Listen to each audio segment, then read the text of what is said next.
ಏನಾಗಿದ್ರಿ sir? ಈಗ ರಾಯಬಾಗ ತಾಲೂಕದ 24 ಮಂದಿ ಡೆಲಿಗೇಟರ್ಸ್ ನ ಅಕ್ರಮದಾಗ ಕೂಡಿ ಹಾಕಿಕೊಂಡು ಇಫಾ ಹೋಟೆಲ್ದಾಗ ಅವ್ರಿಗೆ ಡೆಲಿಗೇಷನ್ ಕೊಟ್ಟಿಲ್ಲ. ಆ ಡೆಲಿಗೇಷನ್ ಕೊಟ್ಟಿಲ್ಲ ಅಂತ ನಾವು ಕ್ಯಾಂಪ್ ಪೊಲೀಸ್ ಸ್ಟೇಷನ್ ಏರಿಯಾದಾಗ FIR ಮಾಡಿದೀವಿ. ಈಗ ಅದನ್ನು ಚುನಾವಣಾಧಿಕಾರಿಗೆ ಕೊಡಬೇಕಾಗಿದೆ. ಈಗ ಅದನ್ನ ಕೊಡಕ್ ಹೊಂಟಿದೀವಿ. ಅಲ್ಲಿ ಒಳಗೆ ಬಿಡ್ತಾ ಇಲ್ಲ ಅವ್ರನ್ನ. ಈಗ ನಿಮ್ ಕೈಯಾಗಿ ಏನಿದ್ರಿ ಇದು? ಈಗ ನನ್ನ ಕಡೆ ಇದ್ದದ್ದು ಕಂಪ್ಲೀಟ್ FIR ಕಾಪಿ AC ಅವ್ರಿಗೆ ಕೊಡ್ತಾ ಇದೀವಿ.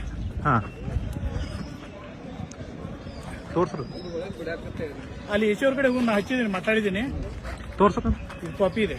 ಒಂದ ಮಿನಿಟ್ ಇನ್ನೂ ಇಲ್ರಿ. ಓಕೆ, ಟೋಟಲ್ ಈಗ ನಿಮ್ ಕ್ಯಾಂಡಿಡೇಟ್ಸ್ ಅದು ಎಲ್ಲದಾರ್ರಿ? ಕ್ಯಾಂಡಿಡೇಟ್ ಅಲ್ಲಿ ಒಳಗೆ ಬಿಡ್ತಾ ಇಲ್ಲ ಅವ್ರನ್ನ. ಅವ್ರ ಹತ್ರ ಡೆಲಿಗೇಷನ್ ಕಾಪಿ ಇಲ್ಲ. ಆ ಡೆಲಿಗೇಷನ್ ಕಾಪಿನ ತಗೊಂಡಿದ್ದಾರೆ. ಅದ್ರ ಸಲುವಾಗಿ ನಾವು FIR ಮಾಡಿದೀವಿ. ಈಗ ಎಷ್ಟು ಗಂಟೆ ತಗೊಂಡ್ರಿ ನಿಮ್ ಕಡೆ? ಅವರು ನಿನ್ನೆಯಿಂದ ಅವ್ರನ್ನ ಕೂಡಿ ಹಾಕಿದ್ರು. ಇವತ್ತು ಕೊಡ್ತೀವಿ, ಮಾರ್ನಿಂಗ್ ಕೊಡ್ತೀವಿ ಅಂತ ಹೇಳ್ಕೊತ ಬರ್ತಾ ಇದಾರೆ. ಕೊಟ್ಟಿಲ್ಲ. ಮತ್ತೆ ಅವರೆಲ್ಲ ಅಲ್ಲೇ ಉಳಿದ್ರು. ಹೌದು, ಬೆಳಗಿಂದ ಏನಾಯ್ತು ಇದು?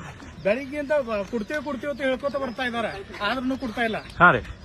ಸೊ ಅದಕ್ಕೆ ನಾವು ಕ್ಯಾಂಪ್ ಇದರಲ್ಲಿ FIR ಮಾಡಿದೀವಿ.